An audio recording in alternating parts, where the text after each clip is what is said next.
Three, two, one. Welcome to Sydney Reflect, Abhinesh. Hi, Bikesh. How are you, brother? I'm good, thanks. I'm also really excited to be on the podcast. I'm very Thanks excited for, to have you.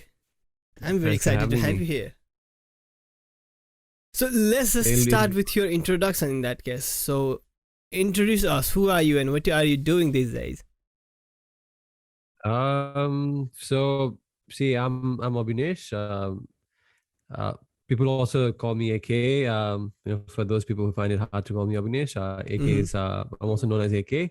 Okay. Um, um, yeah, and for work, I work as a product owner in a company called Delta Tray. So Mm-hmm. it's a software as a service provider that works in the sports and entertainment industry.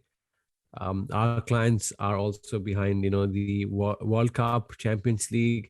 Mm-hmm. So we do have quite some exciting clients with really exciting, really well-known events like the World Cup, right? So that's the company I work for. It's called Mm-hmm. Delta Tray. And personally, I'm also working on a company called Upeksha, along Alright. with my friend Sunana.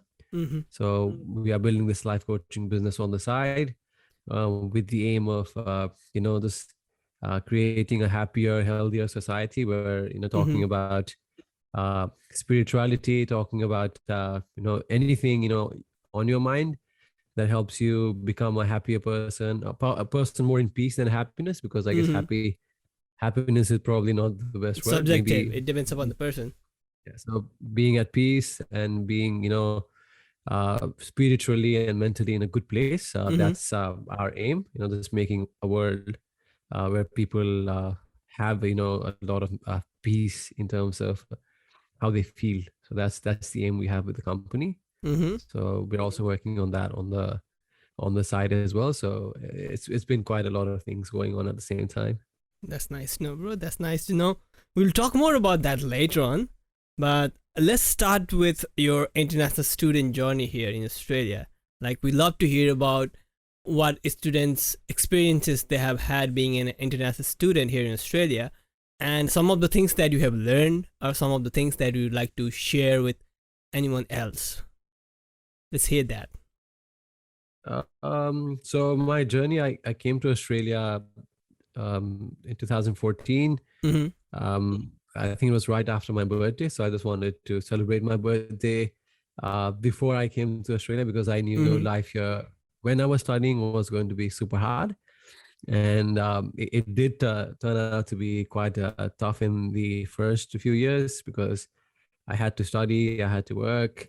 So, that balance of work and education at the same time also trying to keep up Mm-hmm. with your friends, maintaining a social life because when you're in that age you also want to be able to maintain your social life, right? So Mm, just exactly. trying to balance all of that, it's really hard as an international student, right? So it was a tough couple of years, but Mm-hmm. I think those years are what really built my resilience. And I think those years are what really shaped me into the person I am right now, which I'm Mm-hmm. really proud of, right? So, I studied IT in Australian Catholic University. So I did a bachelor's degree there, and it was fun. I really enjoy. I love computers. I love Mm-hmm. technology. So it was a good course. But I did feel like I didn't learn a lot at the university. Sadly, Mm-hmm. I just felt like there was a lot of reliance on the student to do everything themselves, with the Mm-hmm. course not being that structured as well. Mm-hmm. So I did find that about the course and the university. Maybe it's just because Australian Catholic University is Mm-hmm. predominantly a nursing kind of university where people mostly Okay. go to study nursing, right? So that's probably why it wasn't the best university for studying IT, Mm. but that's what I got signed up when I came from Nepal. So it was I like the thing I was studying, but not as much the way it was structured in the university. Mm-hmm. but regardless, I did put a lot of effort myself to learn things. And Yeah. at the same time, I was also doing different kind of jobs. Mm. I worked at fast food. I did cleaning work as well. Mm. And right about the time when I was about to finish my study, I Mm. started applying for jobs, Mm.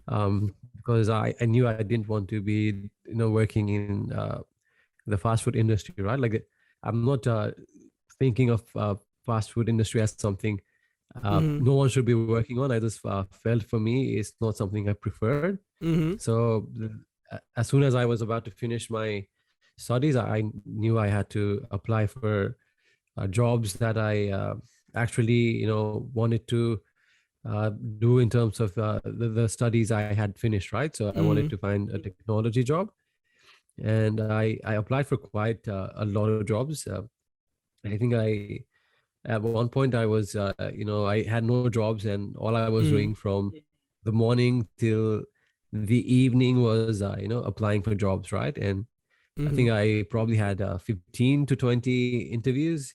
Mm.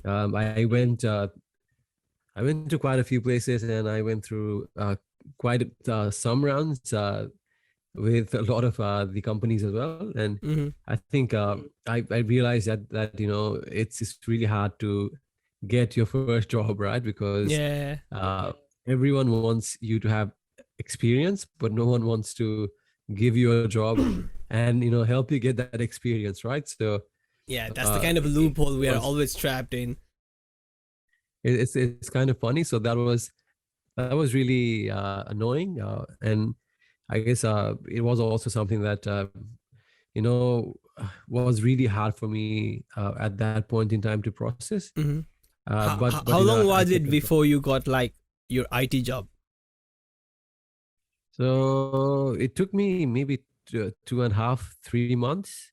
Okay. So it wasn't strictly, just an IT job. The first one I got, Mm-hmm. right after my university.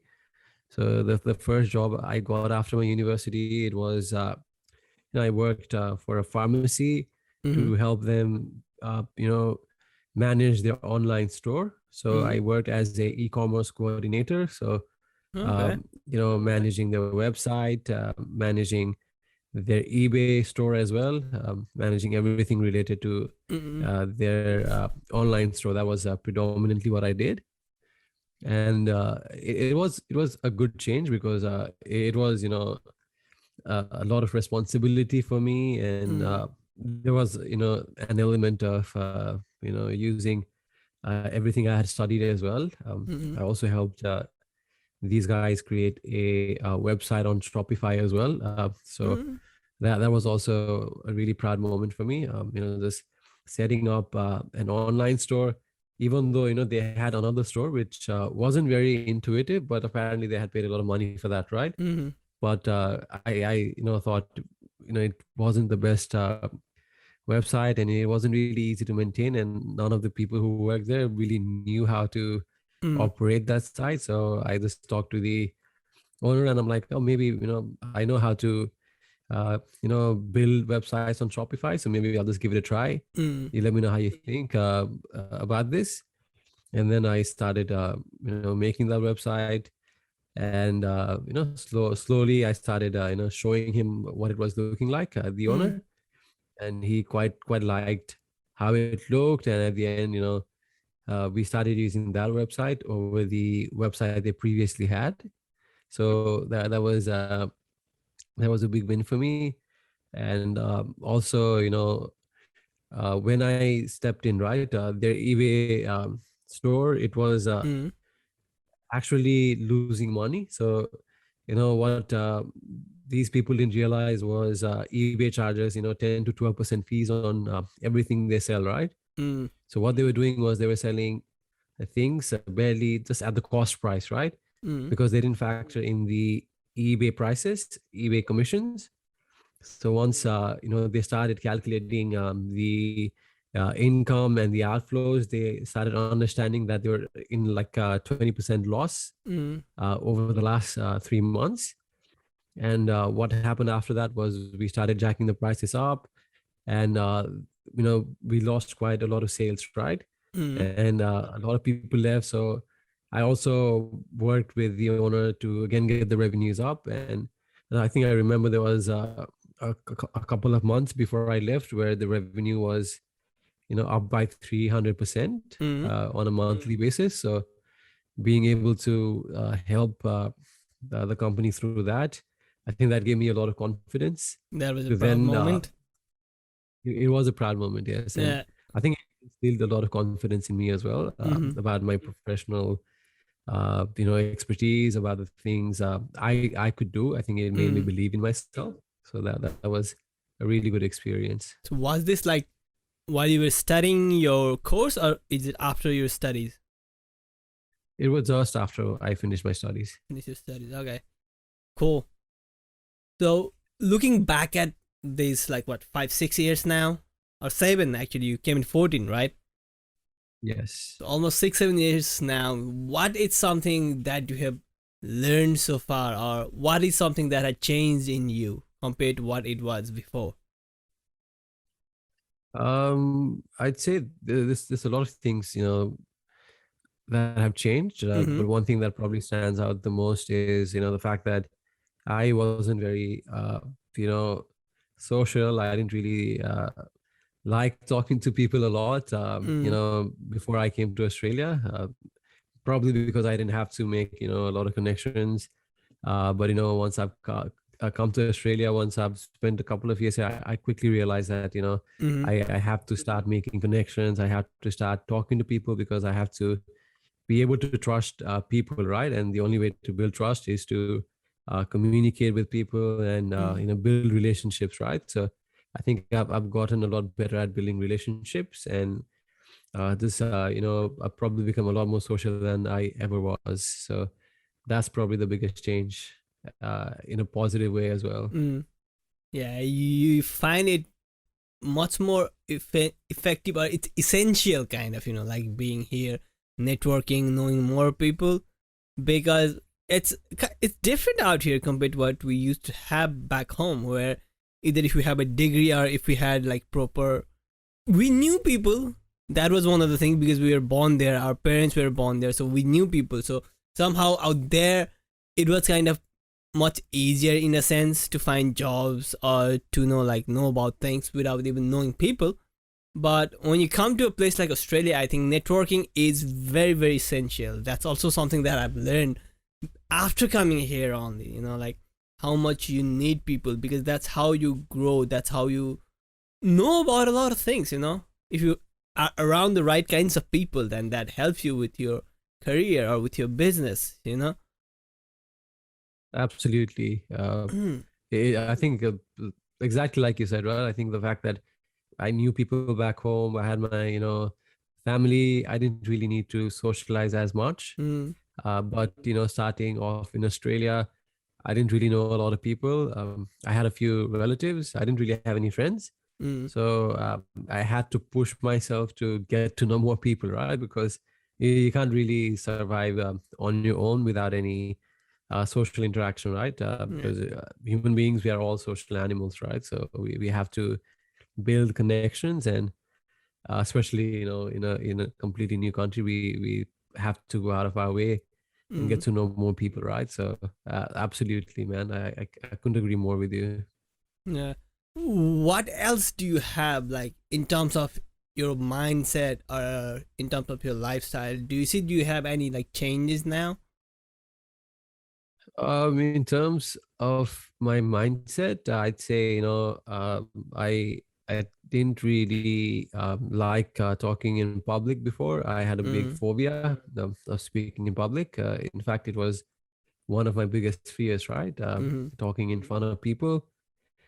So overcoming that, that's probably been the proudest thing, for me. Mm-hmm. Just being able to present my ideas, talk in front of people, and being able to present whatever is in my mind, right? That's for me. That's been the biggest mindset shift for me. Mm-hmm. That's good to know. It's I like to ask this question to most of the people out there, because like it's always different how people think, how our perspectives are. and I always like to have at the same thing from a different angle. I like to have like different angles and different perspective, because I think that helps you understand anything. Like anything, if you look at it from different perspective, helps you understand that thing better. And that's what we're trying to do here, like understanding the stories of different international students out here. So I agree. mhm, I think it's a good question to get to really know the kind of journeys people have been through, and the mhm. breakthroughs they've had. It's a good question. It got me thinking as well. Yeah, it's always good to hear from, like, when you hear like different stories of different people who are in a similar situation like yours, you are somehow able to relate to them, and you get inspired by just listening to some of the success stories, or some of the people how they dealt with their problems. Or you might be having something like that for any of our listeners, and they might be able to actually learn from it and solve it. Yeah, exactly. So doing all this, you are also a life coach, right? Yes. And you help people to basically gain confidence in their life, or to find a map of their life, right? That's what a life coach Um, does. I'd say yes, in certain ways, Mm, but there's a lot more, right? So I'd say life coaching is just that person is like you're like a compass, right? You uh, are there for people to keep them accountable, so that mm-hmm, the goals they set. Oftentimes people set goals, but they don't really follow through. So a mm-hmm, life coach could help you be accountable uh, to your goals, right? Now for an instance, right, I think an mm-hmm, example that really made this life coaching thing really click in my head is the fact that if I go to a gym with a gym body, mm-hmm, uh, you know for example, it's say today is a rainy day, right? And I wake up and I feel like, oh, it's rainy and I don't really want to go to the gym. But then my friend calls me up and he asks me what time I'll get to the gym. mm-hmm, I'm more likely to go to the gym than say, oh no, I won't come, because I want to be true to my friend, right? I want mm-hmm, to not let my friend down. So I will end up going to the gym because I am held accountable by my friend, right? So mm-hmm, a life coach is a friend in that sense, because what we do is we sit with you, we look through your journey, we look through your priorities, and we try to you know um, find the real inner goal that you have, mm-hmm, because it's really to get confused what you really want and what you think you want, right? So mm-hmm, we just help you hear that voice, and once you do hear that voice, once you know what you want, you also need someone to motivate you, to show you the right I guess not show you the right, just mm-hmm, to push you in the right direction by keeping you accountable. mm-hmm, That's predominantly the most important thing. But there's also, other work that goes behind the scene. Once you start going towards your target as a client, right, you'll soon start noticing that there are things that are holding you back. mm-hmm, So uh, NLP, Neuro-Linguistics programming, that also plays a big part in life coaching, because once you start noticing all these patterns, you need to make breakthroughs, right? mm-hmm, Because after a certain age, you can't make changes in life by just thinking you'll make changes. mm-hmm, Uh, it- it's that example where you don't want to do something but you keep on mm-hmm, doing it. So mm-hmm, everyone has a vice, right? Everyone has something that mm-hmm. they are guilty, a guilty pleasure, right? So Something you don't want to do, but you keep on doing it anyway. yeah, so exactly. And it's all because of a pattern you have, right? And Mm-hmm, intervention for that pattern, it's NLP, and NLP is designed to help rewire that in your mind, in mm-hmm, your neurology, so that you start thinking of that thing in a different way, mm-hmm, and prevent you from constantly falling back to the same pattern that you usually do in a specific situation, mm-hmm, which might be letting you down, right? mm-hmm. Because we all have habits that We are do. pulling us down in certain ways. So how finding can that. we And how can we like prevent something like that? How can we like any habit, like let's say smoking, like that smoking is a bad habit for yourself, but even knowing that, we do keep on doing that, like because somehow it helps us, makes us feel good, or we're just addicted to it, right? So does neuro-linguistic programming work on things like that too? see, it does.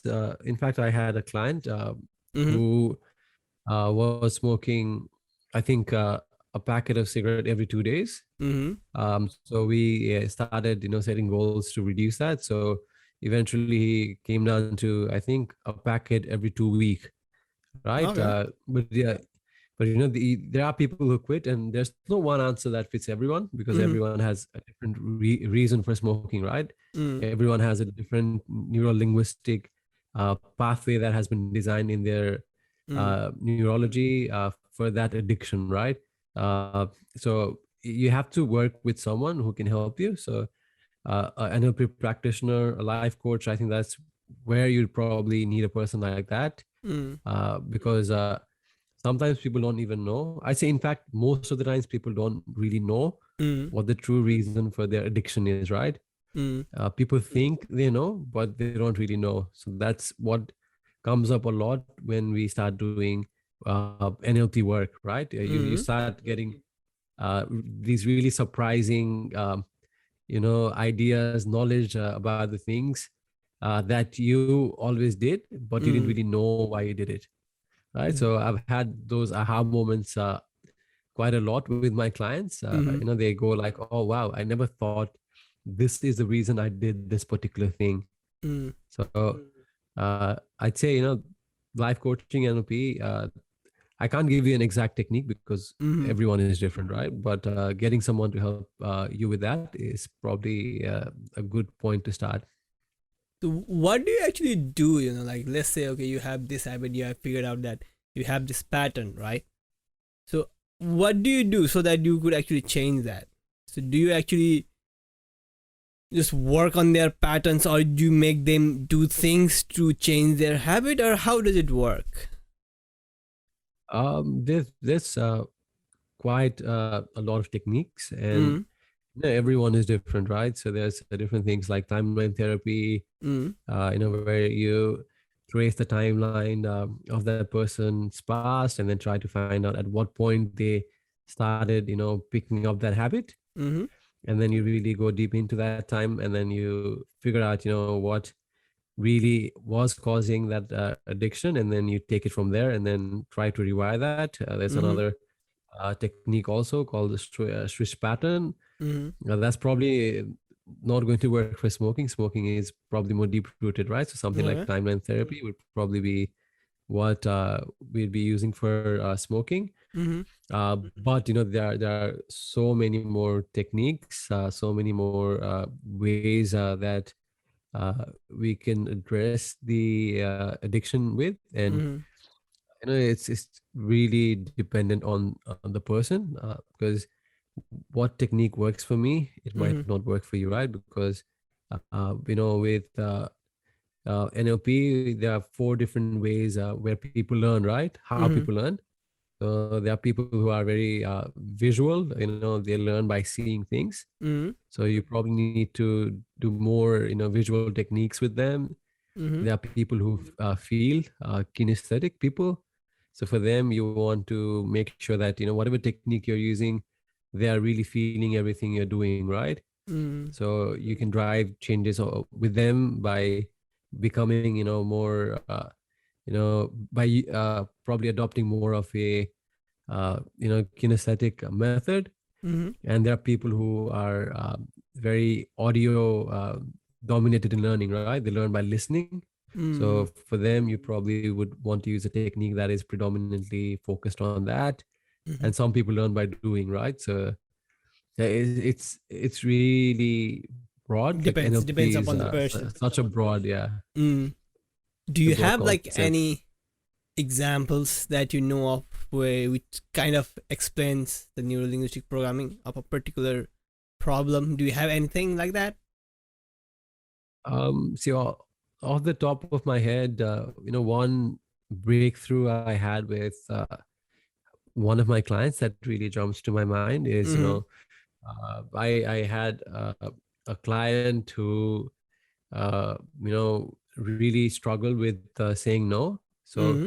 no matter what someone asked for, she always said yes because she just couldn't stand saying no, right? Mm-hmm. I think that's And something like everyone, most of us will have problem, and something we should learn how to say no.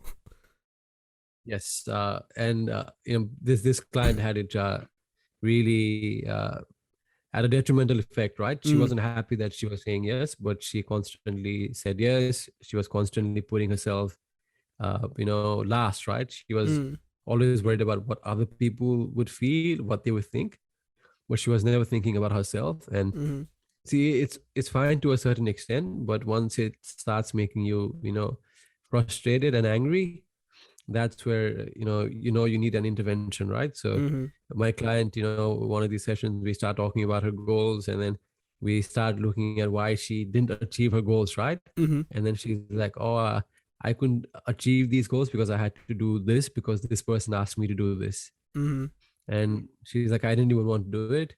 And I asked her why she didn't do it, why she did it even though she didn't want to do it, right? Mm-hmm. And then she was just telling me, she didn't want to let that person down. And then what I started doing was I started using the timeline therapy, where I started, finding the first Mm-hmm. time when this happened, and then, how it made her feel. And I also tried to find more instances of Mm-hmm. when that happened, when she, put others first at her own detriment. And then she came up with a big list. Mm-hmm. And then I just showed her, how all of these things, they're all at her detriment, and they're not really helping Mm-hmm. her, live her life to the fullest, right? And then I also discussed, how it would feel for her if Mm-hmm. she said no and then she achieved her goals, right? And then she started seeing this picture where, she was this confident person who was putting Mm-hmm. herself first. She'd still help other people, but not at her own detriment, right? Mm-hmm. And so yeah, after a couple of months, she came back to me and she's like, this is the best thing that's ever happened to me. Mm-hmm. It's completely switched the way I deal with people. Like she's still, a lovely person. She still, tries to help people, but just the fact that I made her aware that this is a pattern she has, which she Mm-hmm. didn't realize she had, right? And once she realized, once we went back to her past, found more events of that happening, she was like, okay, I need to stop doing this because it's costing me my mental health Mm-hmm. and my mental well-being, right? So that one was we didn't have to go through a lot of techniques. That one was Mm-hmm. just having that issue presented in front of her, and then she was able to see how it affected her, and then we were able to get her to a much much much better place. Mm-hmm. Basically, you were able to show her that whatever she was. I think that's the thing with most of us out there. Like, we know things, but somehow it's hard for us to implement things or measures to, like, fix things. See, Do you? Mm-hmm. my life coach, right? Because when you say this, my life coach, what I remember, what my life coach said was, Mm-hmm. it's do this for me, put your hands up. Like me Yeah, put right your now. hands up, and then yeah, put it in a face now. Uh. Can you really see the hand? Unless you're looking at your screen, right? You can't really Uh. see the front of your hand, right? Because Uh it's huh. covering your face, right? So you can't really see it because it's right in front of you, right? Yeah. But me on the other side, I can see clearly that your hand is blocking your face, and then you can probably see it clearly on my face as well, right? Because Yeah. you're not inside my world, you're outside, right? So you can see what is bothering me, what is Mm-hmm. affecting me more than what I probably can, because you're not uh, associated with me directly in that sense, right? So Yeah. you probably have a clearer vision of what is happening uh, with me that I might be missing. So that's probably what it is. And Yeah. the minute I saw that, it clicked something in me, and that's when I realized it's really good to have someone who helps you with that. Mm, And it's also always good to get advice from people, right? That's why we always ask for advice from people close to mm, us, because we might miss things that uh, are happening right in front of us, because we're so deep in that situation that we don't really mm, think like broadly, right? Because we can't, because we're in that situation. mm. Talking about mental health, like what is it? What do you mean by mental health? And what do you think are some of the issues that we are facing, most of the international students, which leads them to have those issues? Do you have any ideas about that? So that's a really good question, right, Mm-hmm. Vikesh? So in terms of mental health is a really broad topic. I know Mm, it's like physical health, right? It's just exactly. uh, I think something that we don't really talk about a lot. I think for a lot of people, mental health is probably a really deep word where people think, okay, mental Exactly. health That's means what I want to open being up. Like, someone. what do you mean by mental health? You know? Yeah. It's just the health of your well-being, of Mm-hmm. your how you feel inside of your mind, pretty Mm, much, right? And it's like physical health, right? We talk about physical health a lot, but mm-hmm. for some reason there's a lot of stigma about mental health. But from what I understand, mental health is just about your health in terms of your mind, right? If you're feeling good, Mm, if you're not feeling good.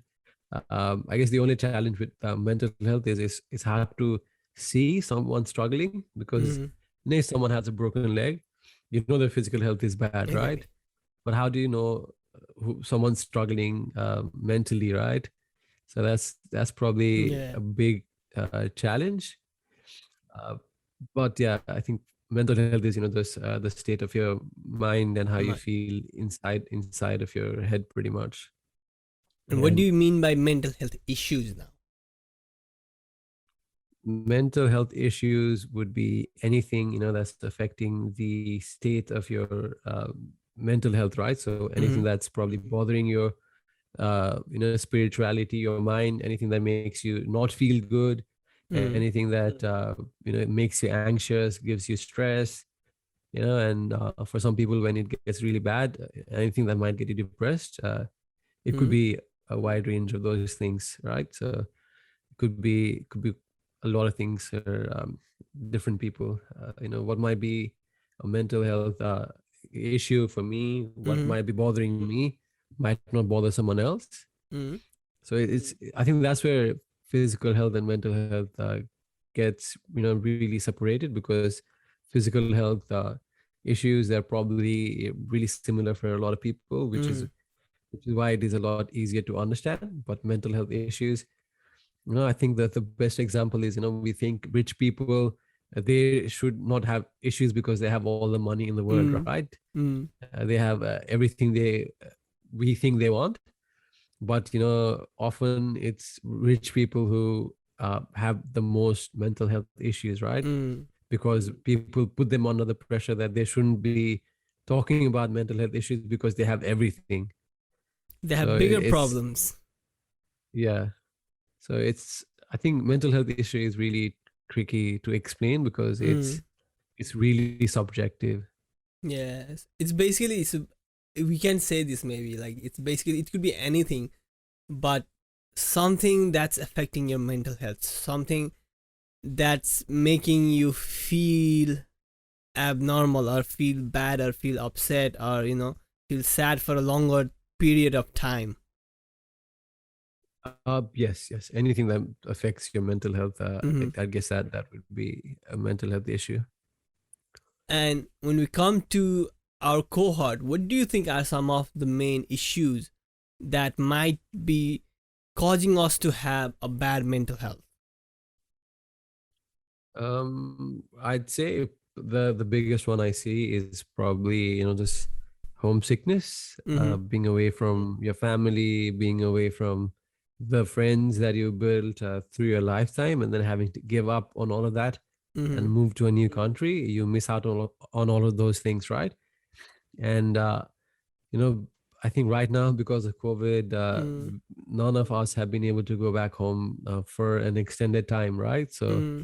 right now, for me, I think that's probably been causing the most amount of grief amongst our cohort of Nepali, Mm-hmm. international and Nepali students. And I think that's probably what stands up most. And thinking about another thing, I think would be just the struggle that we have to go through as an international student to become a Mm-hmm. permanent resident. I think that's what causes a lot of stress as well. Yeah.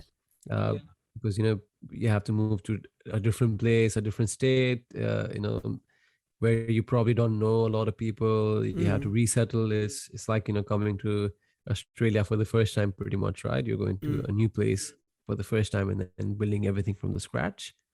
And it's still not certain that you'll get your PR sorted out in a Mm-hmm. particular amount of time, right? So that's another thing that affects mental health Mm-hmm. of a lot of international students. And I think the last one, not the least, right, is Mm-hmm. it's probably relationship issues, Mm-hmm. which probably people don't talk about a lot, right? Like I hear so many stories about people getting separated, people getting Mm-hmm. divorced. And I think that's probably another issue. And I did podcast with Thriving Source. Mm-hmm. We had a guest, Bharti Di, and she works as a mental health nurse, right? And she told me that she used to, I mean, she still gets a lot of Nepali people from the Nepali background who Mm-hmm. come for sessions because they've had really bad relationships, really Mm-hmm. bad breakups, really bad divorces.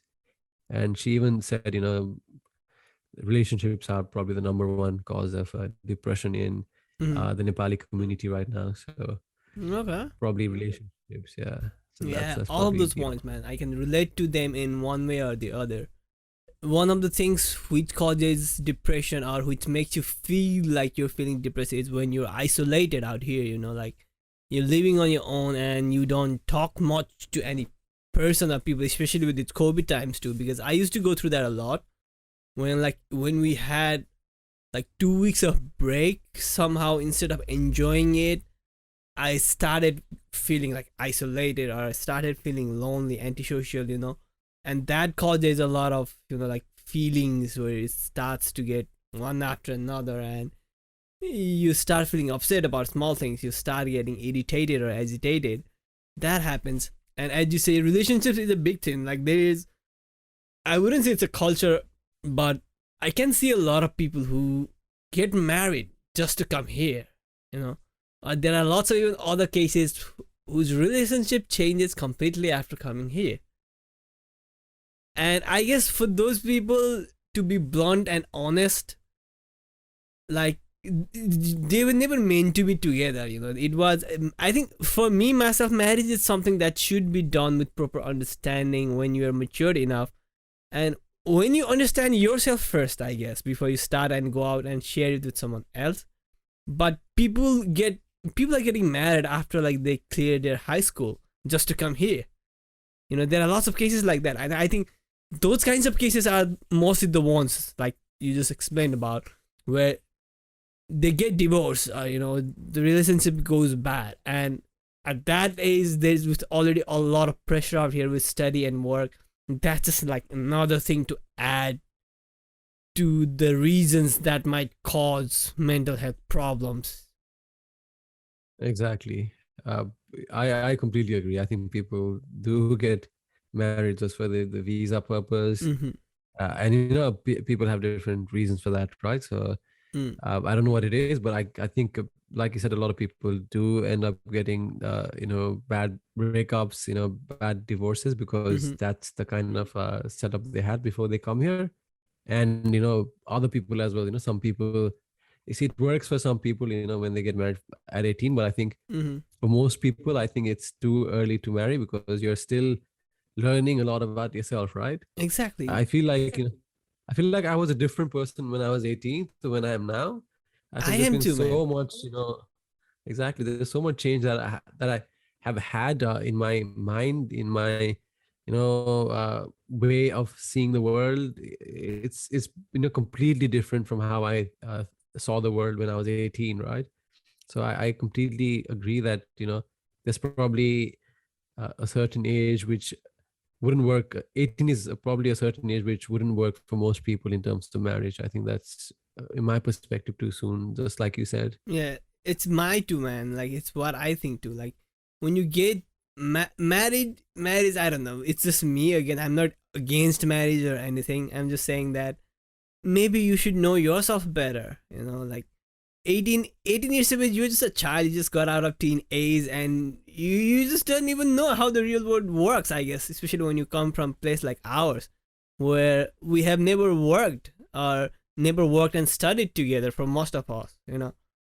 So dealing with that, and you don't know yourself, you get married, then you have a lot of that clash where you want to do things, but you can't do them because you're already married, you know?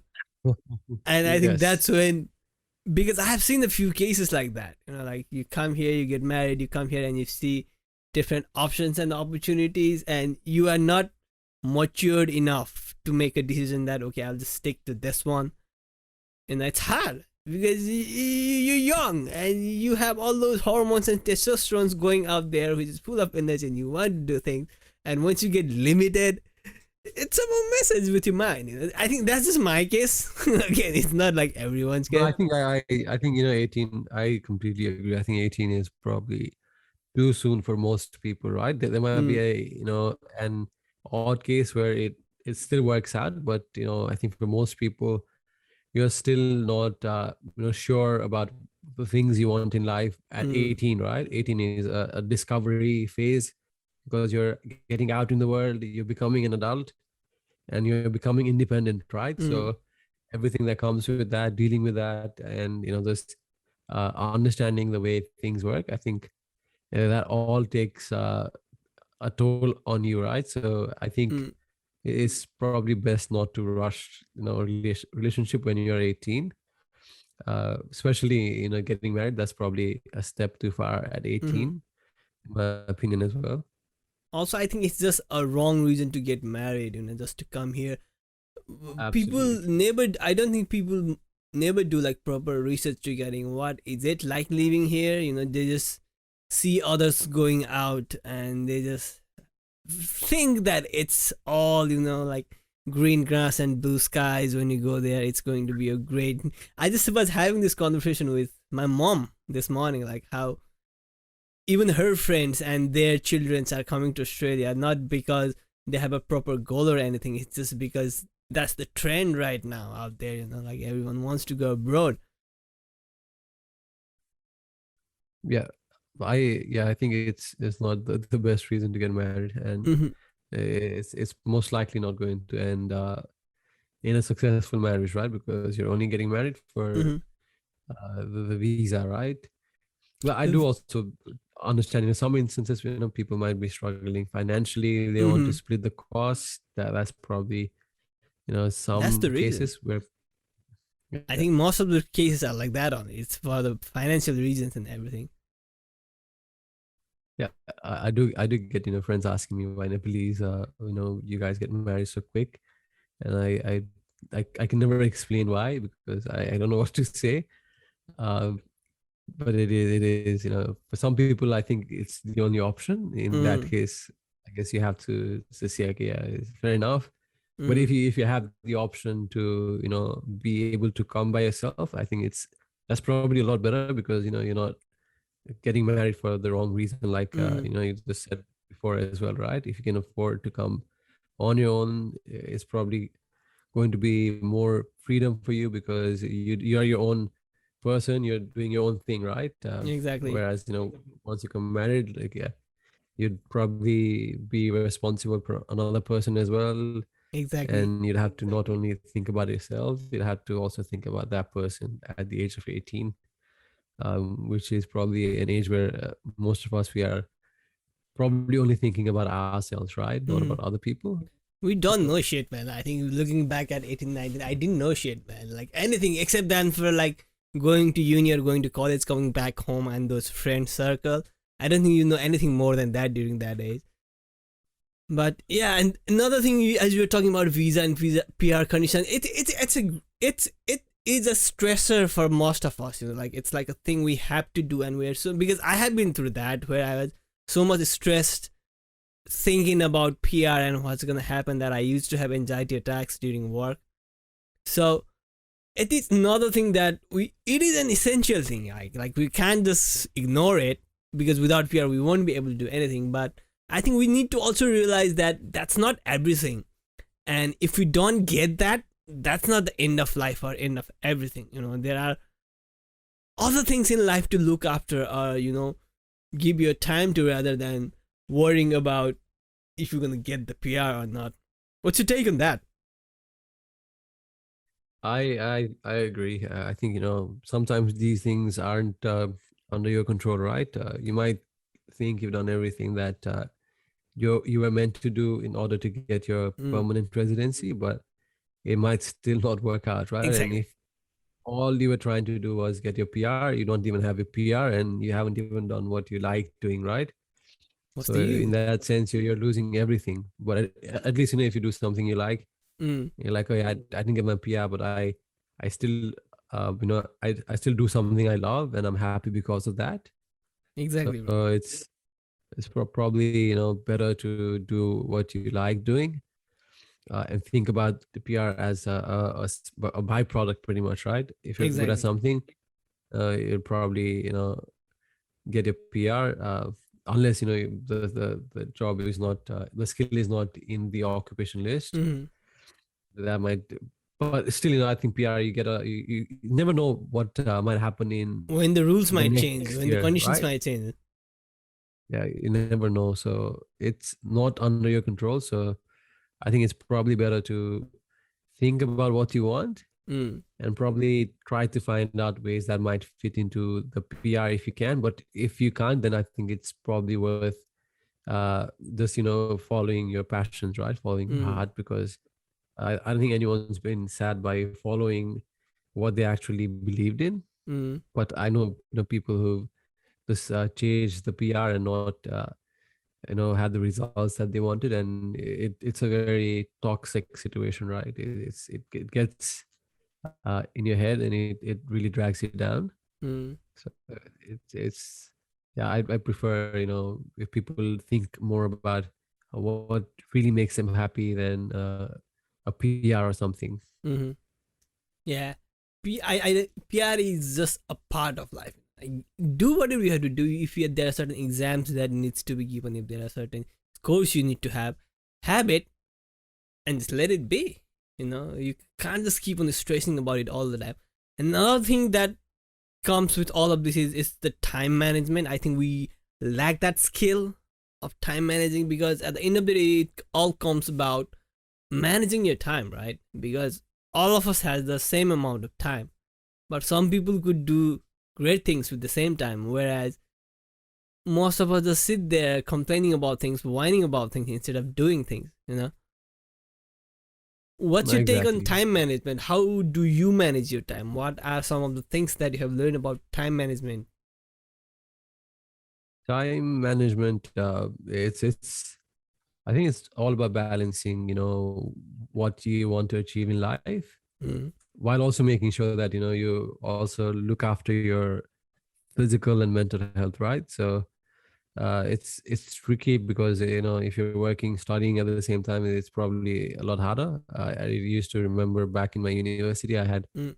no time management. I was only doing things just to keep up to the pace, right? Like, I had to work, I had to study, I had to do my assignments. Mm. So there wasn't a lot of time management when I was studying. So a lot of people who are listening, maybe they are going through the same phase. Mm. So it's probably just about, trying to keep up with that pace. Yeah.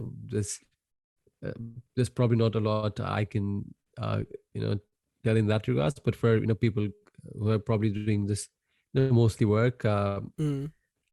and aren't studying at the moment, I think for those people, time management, there are different things, like, scheduling things that you want to do in your calendar. If you're trying to, if you're aiming for, reading 10 pages in 10 pages of a book every day, just put that in your calendar, because you might, not do it unless it's there, right? So I found that, putting things in the calendar does help, because Yep. it's just a reminder for you to, do that thing, because it's on your phone now, right? And you'll get a reminder before the event starts. So maybe allocate whatever time you want to work on whatever that it is.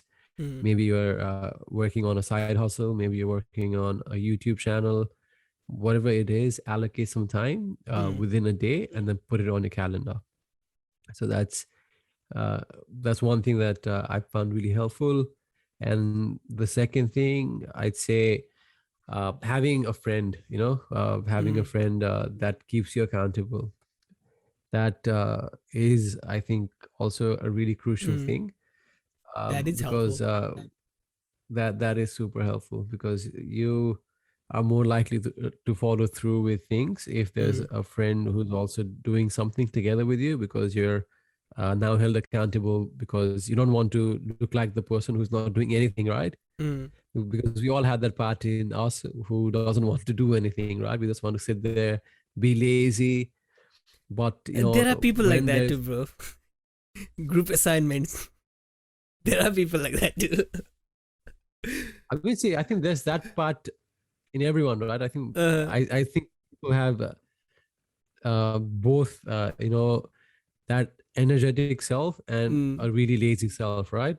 And I think a lot of people tend to, feed the lazy self more, so they're constantly taking the side of the lazy self, whereas some people, they're constantly taking the side of the energetic self, right? And I think we all have both of these parts.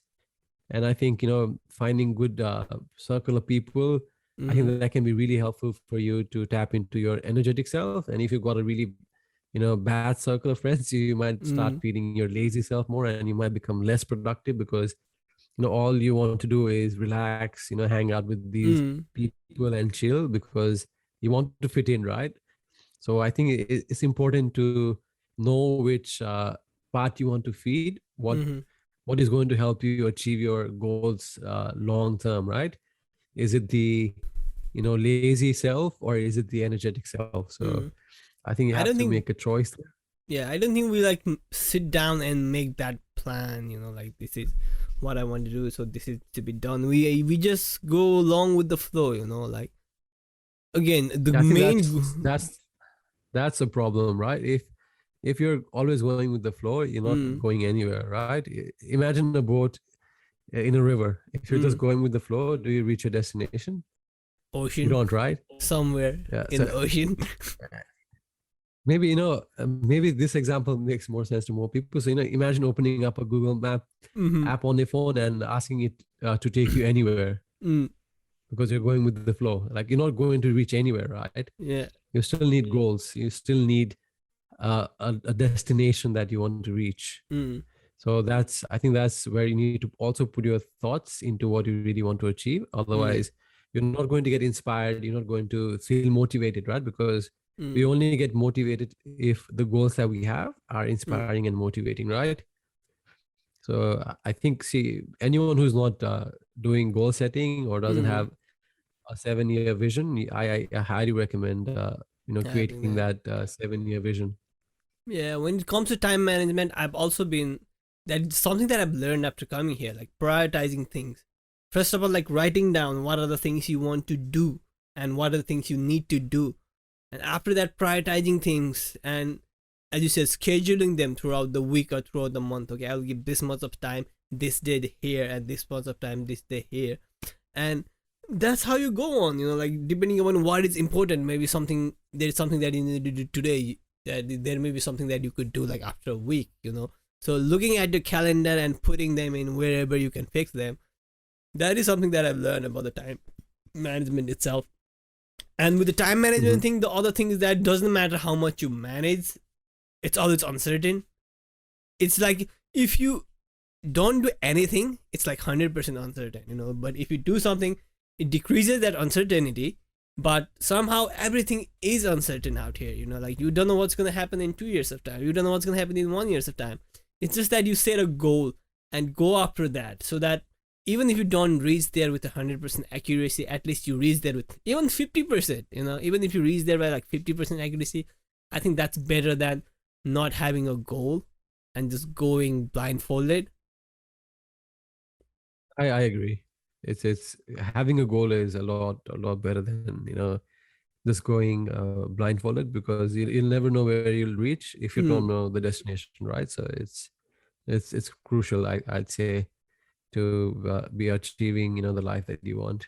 Mm-hmm. Yeah, it's different, man. And again, most of us don't even know who we are or who want to be. I think that's another question we should be asking ourselves, like who we are, who do we want to be? And based on that, make the decisions. Based on that, use our time properly,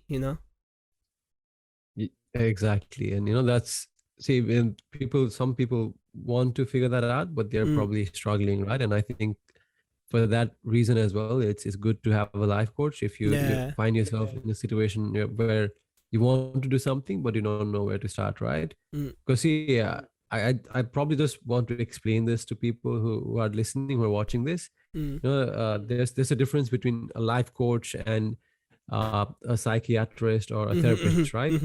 So a therapist, a psychiatrist, they are more dealing with people who are going through severe cases of mental health issues, right? Like depression.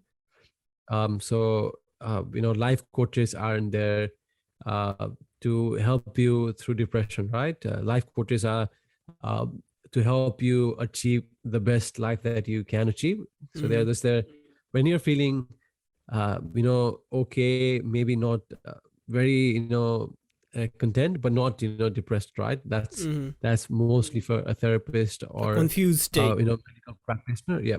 But if you're feeling okay, or maybe you're feeling like doing a lot in your life, a life coach can be that person who helps you make your life 100% by showing you the things that are within you that you probably haven't tapped into. So if you want to unlock your potential, life coaches are really good for that. Yeah, I heard a lot about that. I've been in contact with a lot of life coaches these days, and I might try that someday. Not now, because because I have found that life coaches are kind of expensive too, right? I'd say the expense is not, you have to think of it as an investment. It's not an expense, because if you're tapping your potential, if you're living at 100%, I wouldn't really think of that as an expense. It's more of an investment, right? It depends on what your goals are, what your priorities are. So say example, getting a life coach helps you increase your business by 20%. Is that really expensive, or is that just an investment into your business? So it depends, what your thought process is. But I'd say, refrain from, see, I try to not think of anything as expensive. I just try to think of ways where I can afford something, right? Like, what do I have to do to be able to afford that? That's the question I ask myself, because if you start thinking of things as being expensive, you'll always live in a poverty mindset, right? You'll always think that things are too expensive, I can't afford them. And if you have that kind of a mindset, it'll be very hard to attract money. I don't know how much you believe in law of attraction, but see, by saying things are expensive, we're pretty much saying money, I'm not ready for you, right? So it's like a small thing, but it makes a big impact. Yeah, and that's a good way to look at it. I've never thought about it like that. Like thinking it as an investment instead of like an expense. But exactly. that's the thing. You need to it, see. right? Yeah, you need to be a little bit of visionary for that, I guess. Where you can see that, okay, I'm doing this. There's this much of expenses, but how is it much more fruitful for me in future or in the longer term? You see, I'd say you don't have anything to do, right? So you try it, you see it, you do a couple of sessions, and then you can see the results, right? If you're thinking that you can think in advance what you would achieve by life coaching, you're probably thinking too much, right? Because you can't. It's Mm-hmm. like thinking about what will happen in the next World Cup match before you have even watched it, right? Whatever Yeah. happens in the match, right? You Uh, have to play the match in order to know what happens. So you have mm, to do life coaching in order to know what it does for you, right? Maybe it helps you, maybe it doesn't. If it does, you can continue. If it doesn't, you can always say, okay, mm, it's not working for me. I'll probably try something else, right? yeah. Because I think you have to try everything in order to really explore who you are as a person, and Mm-hmm. do whatever helps you to be your best version, right? Yeah. And I think life coaching is one of those things that I found, for me, it's been super helpful, and Mm-hmm. it's really helped my confidence. Without all the personal development work I've done over the last few years, Mm-hmm. I wouldn't have been able to talk to you like this in this podcast. Or also, I did a series of podcasts with Thriving Soch as well. Mm, I wouldn't have been able to done. I wouldn't have been able to do that without all that work that I've done by mm, investing my money and time. Right, I've invested money into those courses, mm, and my life coaches as well. And for me, all of those have been more than worth it, because I've become so much better than what I was three mm. years ago. Yeah. I'd say for me it's worked. For you, you'd have to try it before you know it does or it won't. Personal development is just another thing that we should look into. I think it again comes back to like trying to know yourself better, like, or who you want to be, and just work on that, I think. But you need to think about yourself. How are you going to develop yourself, not only in terms of like having a degree or a certain amount of money, but in terms of your mental health, in terms of your thinking, knowledge, wisdom, it's personal development. What are you doing to develop yourself? Not just how much money are you earning or how much of asset you have. You should look it from a broader perspective, I guess. Exactly. Whatever you work on as a person, that stays with you. Mm-hmm. Money might be with you today, may not be with you tomorrow. It's not permanent, right? Yeah. But whatever you've learned in your life, it stays with you, Mm. and no one can take that away from you, right? So personal development is everything that adds to your value as a person, so that Mm-hmm. you can then serve value to the community, to other people, right? Yeah. So that at the end of the day, people who get respected, who get the most value, are people who can give other people value as well, right? Yeah. So personal development is just that thing that helps you become that person who can serve other people better. So I think it's really crucial to always work on yourself. Yeah, bro. Good to know that. That's the thing. So let's talk about Upeksha for now. We're almost at the end of the podcast. So what is Upeksha and what are you trying to do with it? Upeksha is my initiative along with Sunena Mm-hmm. to build a better world where people are more at peace and Mm-hmm. living at 100%. Mm-hmm. And we are making that impact one person at a time, right? Mm-hmm. So it's our life coaching business that we started, and we are doing a wide variety of things. At the moment, we are doing a clubhouse every Friday at 9 p.m. Mm-hmm. Sydney time. And the idea is we'll slowly, once COVID is finished, we'll start doing seminars as well, probably Mm-hmm. monthly seminars, which will be free, of course, Mm-hmm. so that you can come to the seminar, and then we can talk about neuro-linguistics programming. Mm-hmm. We can also talk about life coaching, and probably just give you a taste of what it feels like to just uh, maybe show you a glimpse of what life coaching can do for you. Mm-hmm. And eventually our plan is to be able to serve more people as a life coach, and eventually help as many people as life coaches, Mm-hmm. because we're both life coaches and NLP practitioners. We just want to be able to practice that more in terms of our business and help more people. That's the goal for us. So if anybody wants to get this kind of life coaching sessions, do you have like a free session or something before you start having your life coach or anything like that? Yes, so we do discovery sessions, but there's only a limited number of discovery sessions that we do every month. I'd say maybe around 3 or 4 sessions every month for discovery sessions, and that's only one discovery session per person, right? So that you get to see what the future sessions would look like before you decide whether or not to pursue the life coaching session. So we do have discovery sessions, yes. Okay, so are the discovery sessions like a personal one-to-one session, or it's like a group session? It's a personal one-to-one session. Yeah, okay, cool.